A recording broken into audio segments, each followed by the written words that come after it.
नमस्कार मित्रांनो, मी स्मिता मोठा पुन्हा एकदा आपले स्वागत करते आपल्या कवितेच्या सिरीजमध्ये निवडक गीत रामायण.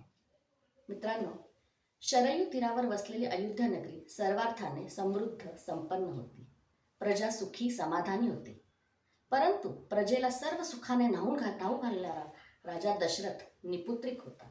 हे एकच दुःख राजा आणि प्रजा दोघांना सलत होते. तर विचार करा, त्या राण्यांची काय अवस्था असेल. कौसल्य ही दुःखी होती. असेच एकदा निसर्गातील वात्सल्य पाहताना तिला त्याचा हेवा वाटला. पण आपल्याला कशाचा तरी हेवा वाटतो याचीही तिला खंत वाटली. असेच मातृत्वाने आसूसलेल्या कौसल्याच्या मनातील संपूर्ण भावविश्व माडगूळकरांनी या काव्यात मांडले आहे. तर ऐकूया कौसल्या काय म्हणते. कौसल्या तिच्या मनातले भाव सांगत आहे. उगा का काळीज माझे उले, पाहुणी वेलींवरची फुले. कधी नव्हे ते मळले अंतर, कधी न शिवला सवती मत्सर. कधी नव्हे ते मळले अंतर, कधी न शिवला सवती मत्सर. आज का लतिका वैभवसले, पाहुणी वेलींवरची फुले. कौसल्या म्हणते, कधी सवतीचा सुद्धा मत्सर वाटला नाही, मग आज वेलींचा मत्सर का वाटावा. काय म्हणा हे भलते धाडस, काय म्हणा हे भलते धाडस. तुला न आवडे हरिणी पाडस, पापणी वृथा भिजे काजले. पाहुणी वेलींवरची फुले. गोवत्सातील गाय वासरू, गोवत्सातील पाहुन भावा. काय वाटतो तुझसी हेवा, चिडे का मौन तरी आतले.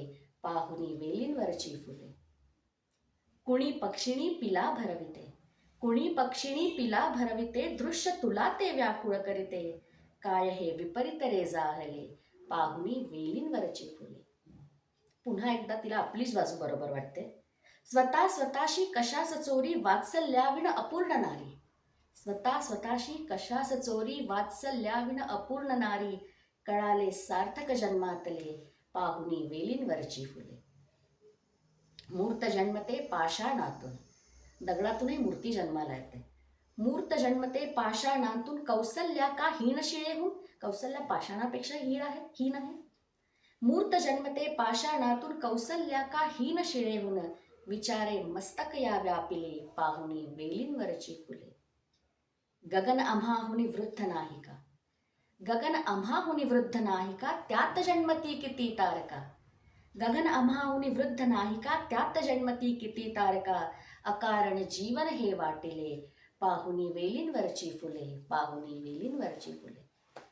कविता आवडली असेल तर नक्की लाईक करा, चॅनलला सबस्क्राईब करा व आपल्या मित्रांबरोबर शेअर करा. चला तर मग पुन्हा भेटूयात गीत रामायणातील आणखी एक नवीन काव्य घेऊन. तोपर्यंत धन्यवाद. थँक्यू.